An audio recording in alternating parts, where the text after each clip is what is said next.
So, what's going on, everyone? Konbanwa, and good evening. Welcome back to another video. And yeah, this is going to be a non-spoiler review this time.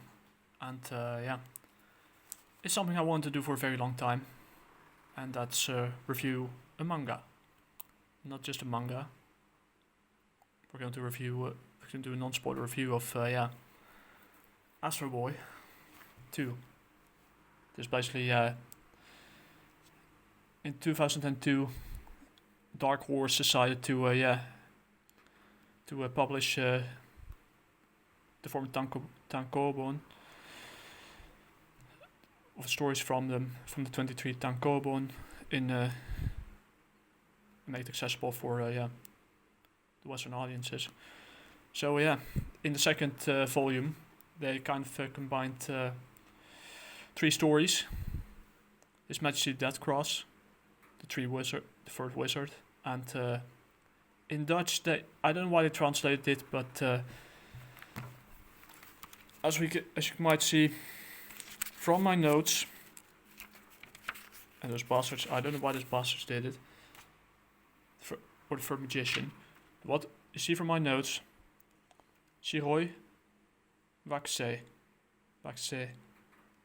Shiroi means white. That's correct. But yeah, it's not the white comet. Wakse means planet. I was like, what the heck were you guys doing? But okay, I digress. It's a minor thing anyway. But yeah, those are the 3 stories that make up this volume. And yeah. So what we're going to do is we're going to split this video in like 6 parts. First, we're going to discuss who the mangaka is, and then we're going to do a synopsis and a short history of Astroboy, or Tetsuan Atomu. And yeah, with some notes, and what his history is, how he came to be, etc. We're going to do some yeah. Going to tell something about the background story of Tetsuan Atomu. So Astroboy. Atomu. So yeah. And yeah, how he was created, how he became the thing he had to be, and what he did afterwards. And we're going to shortly discuss the synopsis of those 3 stories in this volume. So yeah, stories that will be discussed are yeah, as you can see here, Your Highness Deathcross, the Third Magician, and not the White Comet, the White Planet. Yeah, I don't get it. Must have been some mistranslation, but it's a small thing. It's not something to be. It's unfair to judge it that way. But yeah, in current day, they might screw it up even worse. Don't worry. So yeah, but what do I know? I'm just a gaikoku-jin. So yeah, that's it. And yeah, so yeah, first one is manga, second one is synopsis plus short history, 3 is the breakdown, a short breakdown of what the stories are about, positives and the negatives, 5 is the final verdict, and 6 is what's next. I repeat myself again. So yeah, and then we're going to have a short history. So yeah, Tezuka Osamu created Tetsuan Atomu, Astroboy, in 1951 as a support character in Atomu Taishi. Means ambassador, like Ambassador Atom, from 1951 to 1952. It was like 1951 to 1952 in Kobunsha Shounen. It's kind of it was a magazine. It's like manga magazine that was published from a publisher that existed from yeah, mid 40s to at the end of the 60s, and yeah, let's say Tezuka created the character of Tetsuan Atomu, or Astroboy as her first Pinocchio in an alternate reality where robots. So I could have picked Domaigato Mistaro Boto Mata Onimade, but for the trailer. But let's get back on the topic. Created as an inspiration is a love letter to classic Disney characters. In this case, a reverse Pinocchio. And in an alternate reality where robots and humans coexist. And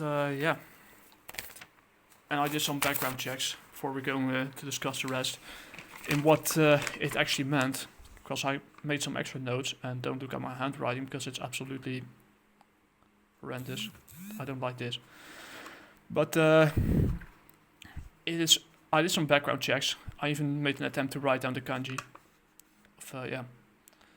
Because it has two different meanings, or two different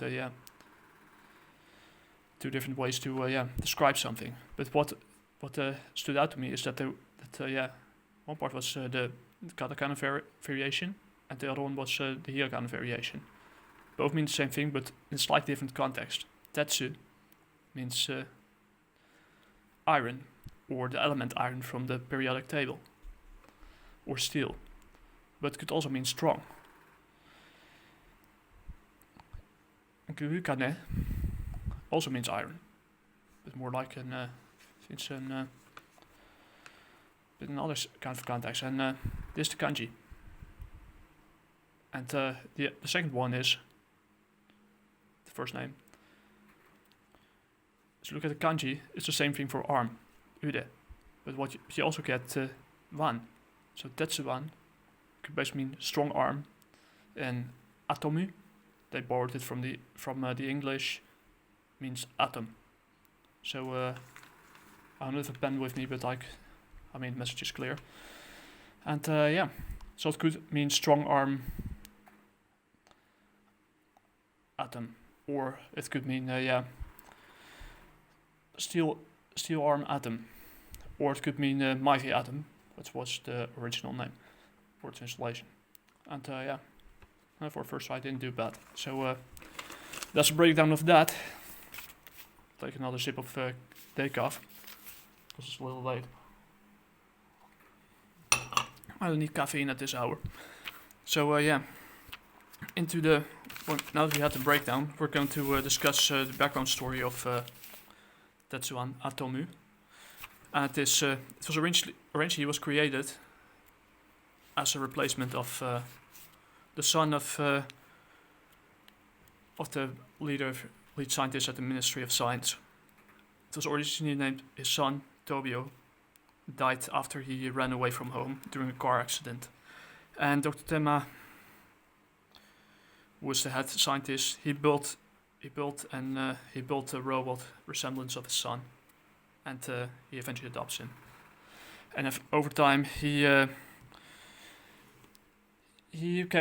got all kinds of gadgets that we can describe here. Here's the sides, but we're not going to do this. I'm reading it in the wrong order. At fingertips, it has lasers. At the head, there's a central, like a motherboard. And, the central coordination is in his head, so he doesn't care if he loses his head for a while. In the ears, they amplify his hearing at about 10,000 times in comparison to what a normal human could do. And it's also driven by nuclear powered engine, that's could reach to 100,000 pk. So his energy is almost infinite. And in his rear end, there's a machine gun that he could pull out at any moment. So we go at 6. Look at this. He's hiding a freaking machine gun in his rear. That's awesome. I like this guy already. I like the style of this manga already.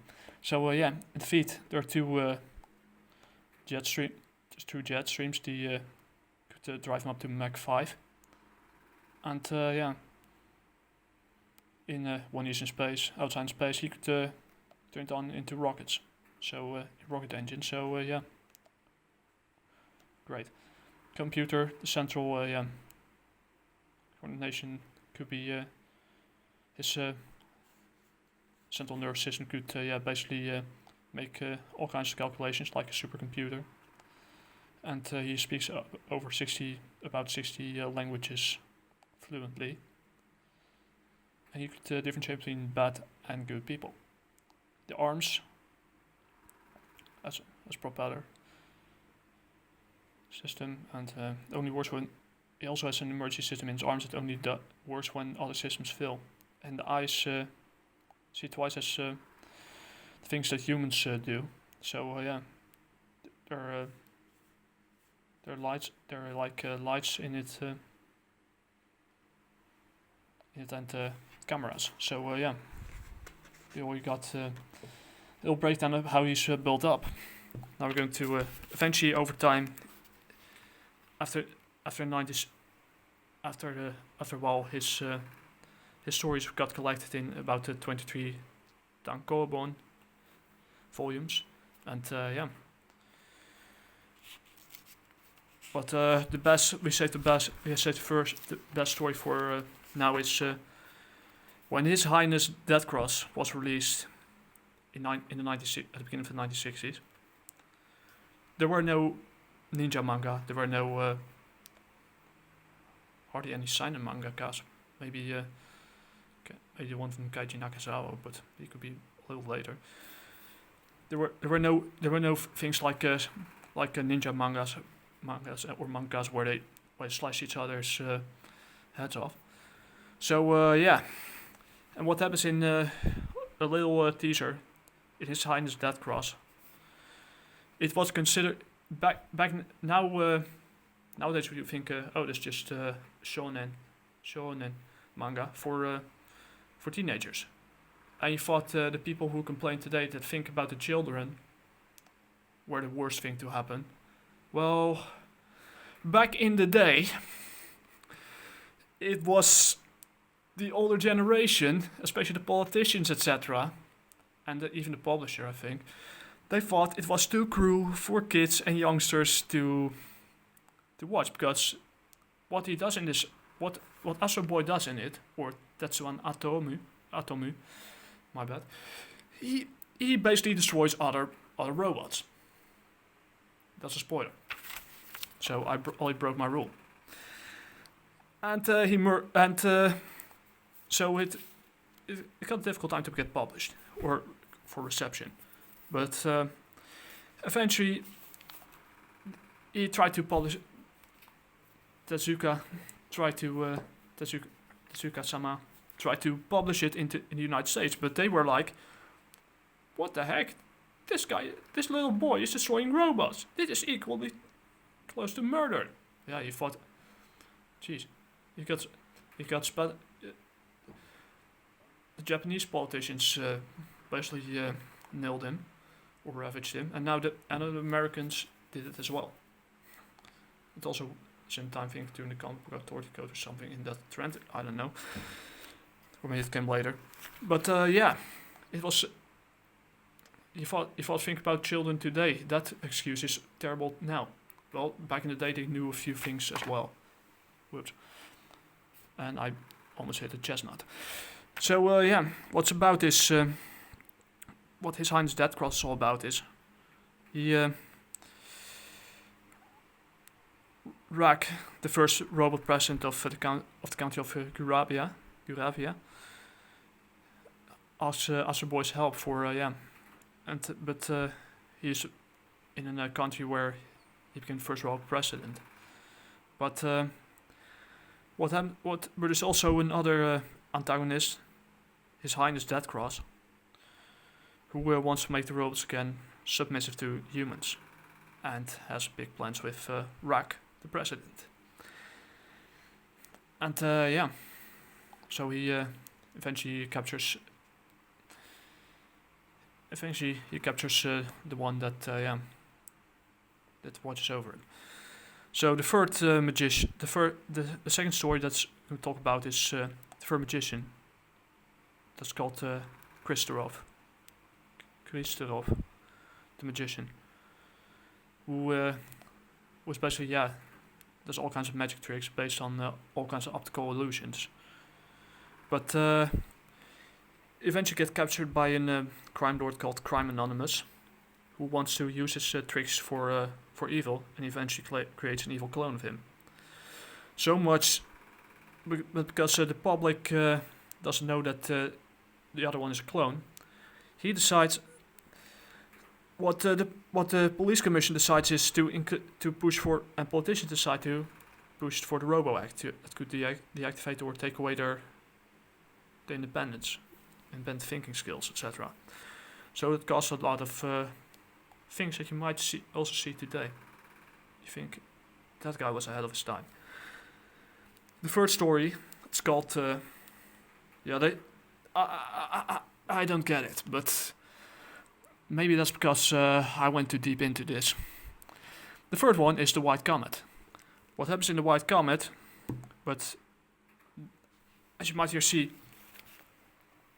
I did some, the sector. Shiroi means white. Shiro, that's another word for white.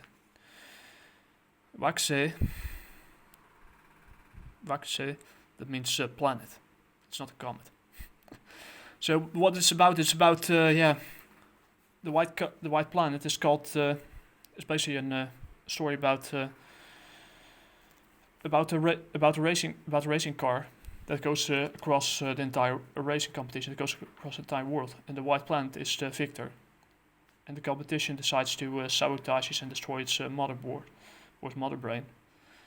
And the racer Tetsuo decides to call Astroboy for help, and but eventually, what he doesn't realize is that someone over here, one of them has to make either his sister, entre comillas, Mitsuko, or Astroboy, Tetsuan Atomu, have to make a sacrifice. And they find, and eventually that sacrifice gets made to keep him, to defend the title. And that last part hit me especially with not only with the first Christorov, not only this story, but this story in particular brought tears to my eyes. Dang it. So that were my notes again. So we're going to the positives now because I need to work tomorrow. It happens. We're going to the positives. The art. I had to get used to it a little bit because it's so you could clearly see it's from a different time. We're going to open it for a bit. So I'll show you a little bit about it. This His Highness Deathcross. You can see that it's it really suits the time it was written and drawn in. So here's the first page where an ambassador arrives. It suits the time, but you need to get. For me, it was getting used to it because I was too used to things like Hadashi Nogen, Golden Kamui. I wonder if they call it Kin Kamui or Kin no Kamui. I mean, somewhere in that trend. But basically, and it fits the time it was written in. The negatives is that for me was more used to maybe the work of Keiji Nakazawa, to things like Gon Kamui, Vinland Saga. It took me because I'm more into I really got more into seinen over the seinen over the years. It's more dark towards elder teen and adults. It sometimes felt a little too childish, sometimes too safe, but I get it. It's shonen. I get it. But yeah, those are minor things. What you get out of this is basically, you can also get them in Dark Horse released this one in, these 3 stories as well in this bundle in 2002. Standaard Uitgeverij is the Belgian publisher. I still don't know if they still exist or not. That decided to translate it. And some areas they did well. Some areas I think like, what the hell are you guys thinking? But those are minor things compared to what some people nowadays are doing. So the final verdict, I have 0 to no negatives about it. It's already good. Yeah, it's already good. You get 3 really good standalone stories that are suitable for teenage boys. But I have no doubts girls will probably find something to like about it as well. And nowadays, and you won't believe it, nowadays it's still popular. And yeah, I could see why Tezuka Osamu sama, I can call him sama, I'm too polite in this, I know. But because that's out of respect, believe me, is one of the godfathers of the manga that you see today. Without him, and eventually over time, they grew to love it. The people grew to love him and this work as well. And I don't know if this rumor is true, but it's said that when he was about to die in 1989,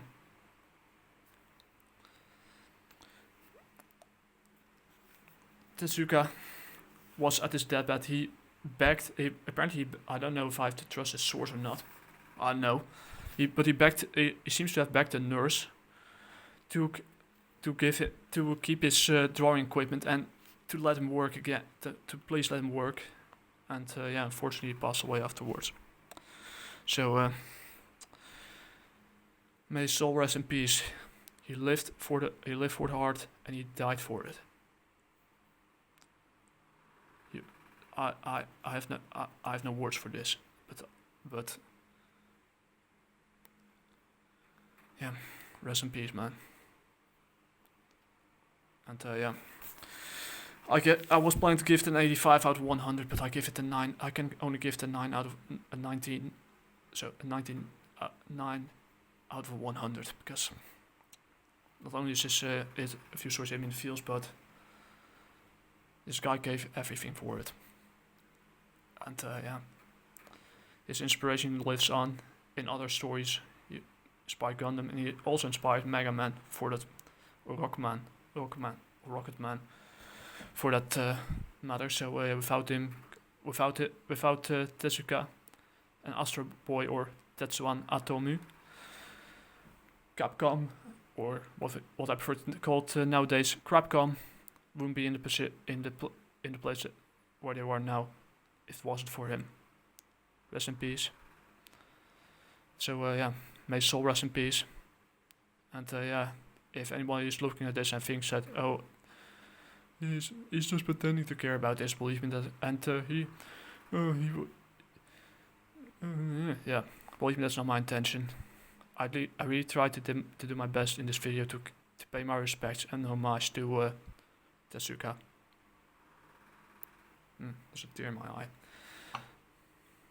I need some extra dick off. I'm trying to give and pay my respect for this. So yeah. So yeah. Watashi wa kohi o nomimasu. Or in this case, nomimashita, because I already drank it. So I don't know how you say deck off, but that's for another story. It's like I said, if you pick up this volume, where you can find it in the back issue bin or something, or somewhere in a shop, or so, maybe on the site. Don't be afraid to give this one a shot if you're getting, and it's a great entry point if you want to get into manga as well. So, and nowadays he's still loved, and there are some sites I'll try to find. I hope that some of them work, but some of them are quite old and probably inactive. try to find some sites and source where you can read it or pick up your own copy of this, both in Dutch and in English. So in this case, it's a little over half past past 11. So how you say it in Japanese? Juichi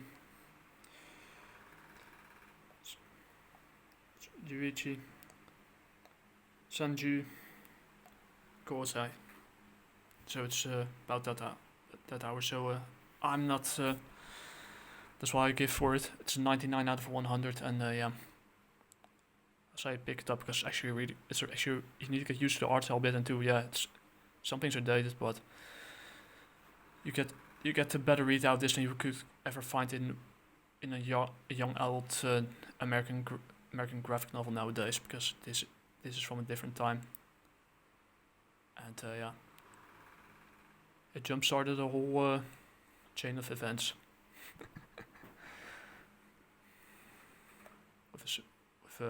Thanks to a mighty atom. So yeah, that's all I have to say for it. And what's next? Well, what's next for it? We're going to do it. What we're going to do next is I got through yeah, every issue of Edgein Demon Hunter. I knocked something over, and yeah, I want to go to these 3 because I already got through them, and after that we're getting to September by André Kikker Comics. Shout out to him. And yeah, then we go to we'll do some Mr. Crypt. And yeah, what I'm reading this weekend is we're gonna get into some Star Wars back issues, but I doubt it will top this one. So yeah.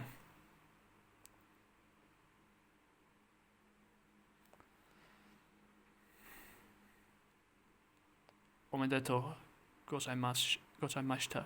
Whoa. Omedeto gozaimashita. Tezuka Osamu sama. And yeah, with this that's the end of this almost 30 minute long video. And yeah, once again, shout out and may soul rest in peace. And yeah, I have to work tomorrow, so oyasumi nasai. And yeah, I would say like to say in Japanese, mata raishu. Hasta la próxima, chicos, chicas. The video will be uploaded around yeah, Friday. So yeah, see you guys then. Talk to you guys later. Oyasumi nasai. And till next one. Ciao.